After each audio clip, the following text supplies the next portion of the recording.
বাজাজ যে সার্ভিসটা দিল এটারে বলে কাস্টমার সার্ভিস। একটা প্রবলেম হয়েছে, 15 দিন টাইম নিছে, আপডেট আনছে, আপডেট করে দিছে, বাইকটা একবারও স্টার্ট অফ হয় নাই। তাহলে বুঝেন অবস্থা। তো অন্যান্য কিছু কোম্পানির এটার কাছ থেকে শেখা উচিত। যে বাইকটা আজকে চালাচ্ছি এই বাইকটা হচ্ছে N160 digital meter telescopic suspension. এরপরে আরেকটা মডেল আসছে যেটা হচ্ছে ইউএসডি সাসপেনশন। এর আগে আরেকটা মডেল ছিল এবং এর আগে যে মডেলটা ছিল ওইটা আর এটার মাঝখানে আরেকটা মডেল ছিল বা আছে। প্রথম মডেলটাই হচ্ছে সেমি ডিজিটাল মিটার ছিল, অ্যান্ড তারপরের মডেলটাতে হচ্ছে ওরা এবিএস অফ করে দিছে, মানে এবিএস ছাড়া আনছে এবং এফআই ছিল না, কার্বোরেটর ছিল, প্রাইসটাও কম ছিল। তারপরে যেটা হইলো এই মডেলটা আসলো, কিন্তু এই মডেলটায় একটা গোপন সমস্যা ছিল। পুরুষের যেমন গোপন সমস্যা থাকে না অনেক সময়, ঠিক ওরকম এই বাইকটার একটা গোপন সমস্যা ছিল বা আছে। এটা হয়তো অনেকে জানেন, হয়তো অনেকে জানেন না।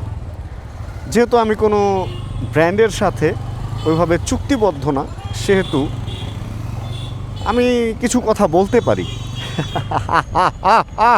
ব্র্যান্ড তোমরা সাবধান, কিছু কথা বলতে পারি যে কোনো ব্র্যান্ড নিয়েই, যে জিনিসটা হয়তো অনেকের জন্য তিতা লাগে, বিশেষ করে যারা ব্র্যান্ডের সাথে আছে, আর অনেকের জন্য মিঠা লাগে যারা হচ্ছে ওই জিনিসটা থেকে উপকৃত হয়। এই হলো ব্যাপার। এখন এই বাইকটার কী গোপন সমস্যা এই ব্যাপারটা নিয়ে আপনাদের সাথে একটু কথা বলি। এই বাইকটার মধ্যে যে গোপন সমস্যা ছিল সেটা হলো এই বাইকটা অনেকটা হিরো এক্সট্রিম 125-এর মতো স্টার্ট অফ হয়ে যেত। এমনও ঘটনা দেখছি আমি, একটা ভিডিও করতে গিয়ে আমার 7 থেকে 8 বার বন্ধ হয়েছে। মানে 10 মিনিটের একটা ভিডিওতে একটা বাইক যদি 7 থেকে 8 বার বন্ধ হয় তাহলে এটা একটা প্রবলেমই বলা যায়। এবং বিভিন্ন সময়ে বন্ধ হয়েছে, বিভিন্নভাবে জ্যামের মধ্যে বলেন বা বিভিন্ন সিচুয়েশনে বাইকটা বন্ধ হয়ে আমাকে বিভিন্ন রকম ঝামেলায় ফেলছে। ওয়াও, গাড়ির কালারটা রে সেই, যদিও নোংরা হয়ে আছে। এখন বাইক ফেরিতে এই বাইক আছে 3টা। এটা এখন আমি এর আগে যেটা চালাইছি ওইটা বন্ধ হয়ে যায় তো দেখছি। এখন বাজাজের সাথে আমি এই ব্যাপারটা নিয়ে কথা বলছিলাম। বাজাজ আমাকে যেটা বললো যে প্রবলেমটা ঠিক হবে কিন্তু একটু সময় লাগবে, 15 দিনের টাইম চাইছিল ওরা। এই কারণে এটা নিয়ে আমি 15 দিন কোনো ভিডিও বানাই নাই। অ্যান্ড আজকে হচ্ছে 15 দিন পার হওয়ার পরের একটা সময়, যে টাইমে হচ্ছে আমি এই বাইকটা নিয়ে ভিডিও বানাচ্ছি। আর ঘটনা হচ্ছে এই বাইকটা 3টার মধ্যে শুধুমাত্র এই বাইকটাই হচ্ছে ইসিউটাকে বাজাজ আপডেট করে দিছে। অ্যান্ড ইসিউ আপডেট হওয়ার পর এই বাইকটার অবস্থাটা কি, এটা মূলত চেক করার জন্যই আজকে আমি এই জ্যাম জটলায় এই বাইকটা চালাবো এবং সামনে একটা বড় রাস্তায় ওই বাইকটা চালাবো। মানে 2 রকমের ফিল নিয়ে আমি দেখতে চাই যে এই বাইকটা আসলে কি ঠিক হয়েছে কি হয় নাই। চলেন, যেহেতু জ্যাম জটলা একবারও বন্ধ হয় নাই, 3 নম্বর গিয়ারে বাইক চলছে, ইঞ্জিন ব্রেক অ্যান্ড সব কিছুতেই আমি বাইকটা অলরেডি করে ফেলছি। এখন ক্যামেরা নিয়ে একটু কথা বলি। ক্যামেরা হচ্ছে আমি যে ক্যামেরাটা ইউজ করতেছি এটা DJI Action 5 Pro, অ্যান্ড এটার মধ্যে মাইক লাগানোর পর যে ঝামেলাটা ছিল সেটা হলো +6-এ দেওয়া ছিল গেইন, মানে ভলিউম যদি আমরা বলি সহজ ভাষায়। তো গেইনটা +6-এ দেওয়া থাকার কারণে আমি যখন জোরে কথা বলতাম তখন আওয়াজ ফাটতেছিল, অ্যান্ড এডিটিং প্যানেলে যখন দিতাম তখন দেখছি যে আবার সাউন্ড কম, মানে সাউন্ডের লেভেল কম, কিন্তু লেভেল কমের মধ্যেও আবার ফাটতেছে যদি লাউড হয়ে যেতেছে। তার মানে কি, লেভেলটা কমানো, গেইন কমানো না, দুইটার মধ্যে ব্যাপার আছে আলাদা আলাদা। এটা যারা সাউন্ডের কাজ করবে তারা বুঝবে। ফুল লেভেলটা কম, ভলিউম কম, কিন্তু গেইন বাড়ানো। এই জন্য দেখা যায় যে আস্তে আস্তে আওয়াজ হইতেছে, ওর মধ্যেই ফাটতেছে। আবার যদি ভলিউম বাড়ানো থাকে এবং গেইন কমানো থাকে তাহলে আপনি যতই চিৎকার করেন সাউন্ড অনেক জোরে হবে। আবার যদি আস্তে কথা বলেন সেটার সাউন্ডও জোরে হবে, কারণ ভলিউম বাড়ানো। কিন্তু গেইন কমানো থাকার কারণে চিৎকার করা আওয়াজগুলোতে ফাটবে না আওয়াজ। এখন আমি যেটা করছি আজকে, এটার গেইনটা 0-তে আনছি, মানে প্লাস মাইনাস সব বাদ 0-তে আনছি। অ্যান্ড 0-তে আনার পর এখন কেমন রেকর্ড হইতেছে এটা আপনারাই ভালো বলতে পারবেন। তবে হ্যাঁ, গোপ্রোতে যেই ডেপথ ছিল, গলার আওয়াজের মধ্যে যে একটা ভাব ছিল, ওই ভাবটা ভাই এটার মধ্যে নাই, ডিজেআইয়ের মধ্যে নাই। ডিজেআই ক্যামেরার এই জিনিসটা আমাকে একদমই হ্যাপি করতে পারে নাই। এটার সাউন্ড আমি অত ভালো পাচ্ছি না। তবে অন্যান্য অনেক ভ্লগারদের বা যারা কন্টেন্ট ক্রিয়েটর আছে তাদেরকে দেখছি যে ডিজেআই দিয়ে রেকর্ড করতেছে, বাট ভালো পাচ্ছে। এখন এমনও হতে পারে ওরা পরে সাউন্ডটাকে বুস্ট করে। এখন আমি আবার সাউন্ড নিয়ে কখনো কোনো এডিট করি নাই, বাট যদি করতে হয় তাহলে করতে হবে। সত্যি কথা কি, ভ্লগে এত দিকে মাথা খাটাইতে হয়, এই সমস্ত এডিটিংয়ে যদি আবার যায় এত প্রেশার আসে, তাহলে ওই প্রোডাক্টটা আমাদের ব্যবহার করাটা টাফ হয়ে যায়। এই জন্য আমরা চেষ্টা করি একটু ইউজার ফ্রেন্ডলি যে এই প্রোডাক্টগুলো ওগুলো ব্যবহার করার। ওর মধ্যে গোপ্রোটা মোটামুটি ফ্রেন্ডলি ছিল মিডিয়া মোড লাগানোর পর, অ্যান্ড সাউন্ডও কখনো মিস করে নাই। এটার সাউন্ডও মিস করবে না হয়তো, বাট কিছু জায়গায় আমি আসলে গোপ্রোকে এখনও মিস করি ডিজেআই থাকার পরও। যাই হোক, চলেন আমরা আবার বাইকে ফেরত আসি। নর্মালি আগের যে বাইকটা ছিল আর এটা যে ছিল, ওর মধ্যে আহামরি ওরকম কোনো পার্থক্য বা কোনো আপগ্রেড নাই যে এটা খুব ভালো বা কিছু। তবে এরপরে ইউএসডি আসছে, ওইটা কেমন হবে বা কি ওইটা আমি এখনও চালাই নাই। আমার পরিচিত কারো কাছে ওই বাইকটা নাই বিধায় আমার আসলে ওই বাইকটা চালানো হয় নাই। চালাইলে হয়তো ওই বাইকটাও আপনাদের রিভিউ করে জানাইতে পারতাম যে কী অবস্থা কী। অ্যান্ড রোজার সময় ইফতারের বিশাল আয়োজন, এক পাশে অ্যাম্বুলেন্স আর এক পাশে ইফতারের আয়োজন, সে একটা ব্যাপার না? রোজার সময় এই টাইমটা এটাই ভালো লাগে। তবে এই টাইমে সবার মাথা গরম থাকে, একটু সাবধানে চলাফেরা করতে হয় আমাদের। আমি গোপ্রোতে এই সাউন্ডে কথা বললেই অনেক লাউড রেকর্ড হইতো, অন্যান্য ক্যামেরার ভলিউম আমার বাড়াইতে হইতো। আর এখন এটাতে আইফোনে নর্মাল মানে কোনো এক্সটার্নাল মাইক ইউজ না করে আমি যে সাউন্ড পাই, ওর চেয়ে আমার এইটার সাউন্ড লেভেল কম থাকে। এটা হইতে পারে মাইকটা বেশি ভালো না আমার, হইতে পারে, বা মাইক যেখানে আমি সেট করছি ওই ব্যাপারটা ভালো না।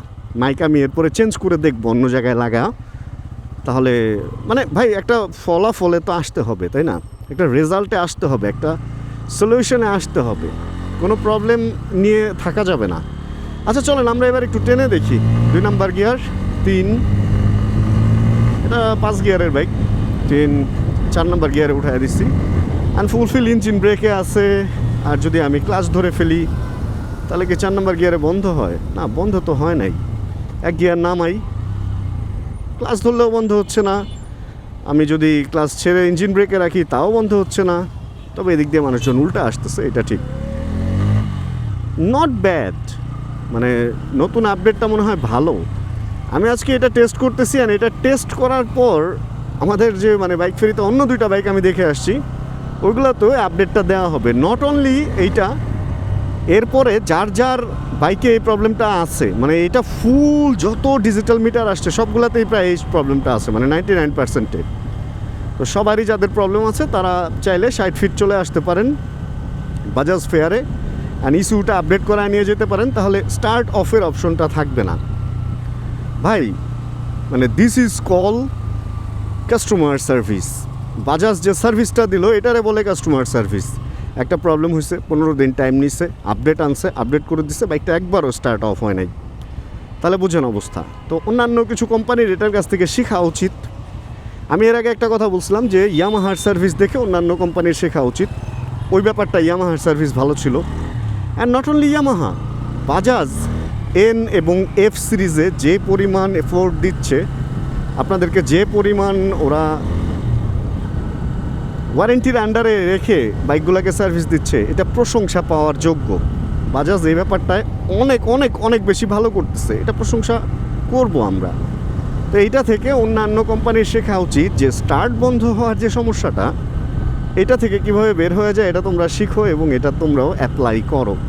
এই বাইকটা একবারও স্টার্ট বন্ধ হয় নাই, অ্যান্ড ফুল ভিডিওটা আমি বলতে গেলে না কেটেই করছি আপনাদেরকে জাস্ট দেখানোর জন্য, একবারও স্টার্ট অফ হয় নাই।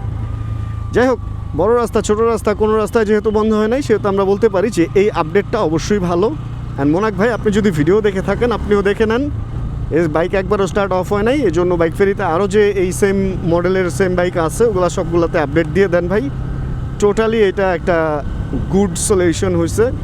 Thank you Bajaj, thank you Monak ভাই, and thank you Bajaj fair for doing this. এটা মানে গুড ইনিশিয়েটিভ আমি বলবো।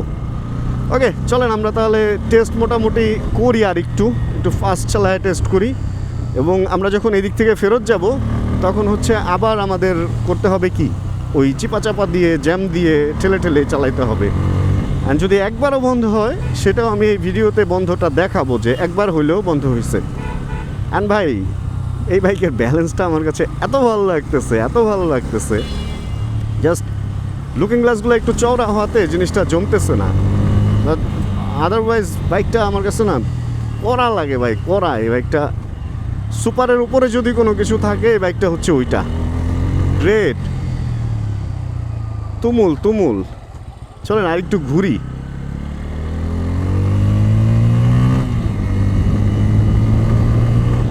কিছু বাইকের প্রশংসা করতে ভালো লাগে, ওই বাইকগুলোর মধ্যে একটা হচ্ছে এইটা। সাউন্ড শুনছেন?